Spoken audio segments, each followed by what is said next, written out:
आज मैं आपको बैंक के कार्यों के बारे में बताऊंगा। फंक्शंस ऑफ बैंक: जमा स्वीकार करना, ऋण देना, एजेंट संबंधी कार्य और अन्य कार्य।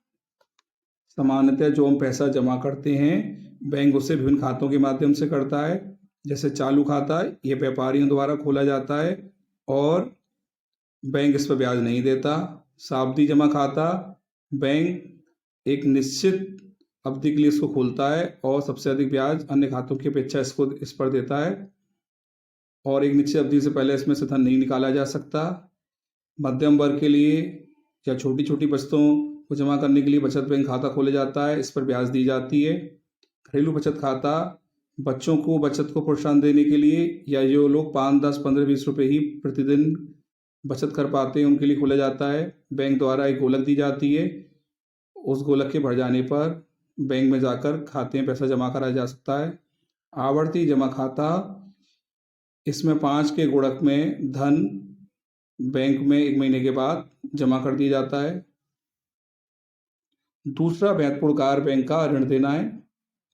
ये भी विभिन्न प्रकार से करता है बैंक। नगद साख, जैसे कि माल की जमानत पर माल के कीमत के 75% तक लोन देता है और अगर लोन का धन वापस नहीं मिलता तो माल को जब्त किया जा सकता है। अधिविकर्ष, बैंक जो विश्वस्त ग्राहक होते हैं उनको ये सुविधा देता है। जैसे राम के खाते में मान लीजिए 10,000 रुपये जमा है और बैंक द्वारा उसे 11,000 रुपये की अनुमति निकालने की दे दी जाती है, तो 1,000 रुपये जो अधिक अनुमति दी गई है बैंक उस पर ब्याज लेगा। ऋण तथा अग्रिम, बैंक जो लोन देता है वो एक अल्पकालीन या एक निश्चित अवधि के होते हैं, तो जो ग्राहक उस लोन का पैसा वापस नहीं करते हैं या नहीं कर पाते हैं तो उनकी जमानत जब्त हो जाती है। बिल हुंडी आदि को बनाना, तो बिल हुंडी आदि को बनाने से मतलब है, इसके बारे में मैं आगे भी बताऊंगा। जब एक ग्राहक दूसरे ग्राहक को उधार माल बेचता है तो उस उधार बेचे गए माल के लिए एक बिल लिखता है, तो जो उधार माल बेच रहा है वह जाकर बैंक से उस बिल के बदले डिस्काउंट पर पैसा ला सकता है। इसी को बिल का बनाना कहते हैं। बैंक का तीसरा महत्वपूर्ण कार्य है एजेंट संबंधी कार्य, यानी कि एजेंट के रूप में ही बैंक कार्य करता है।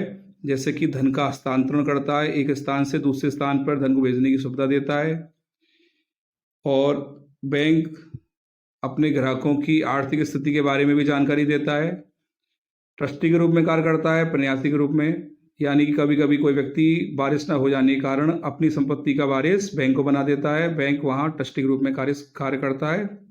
बैंक अपने ग्राहकों की ओर से बीमा की किस्त, उनका आयकर, किराए का भुगतान भी करता है। और बैंक कभी कभी किसी ग्राहक के लिए कंपनी से मिलने वाले लाभांश, डिविडेंड और इंटरेस्ट को भी प्राप्त कर उनके खातों में जमा करता है।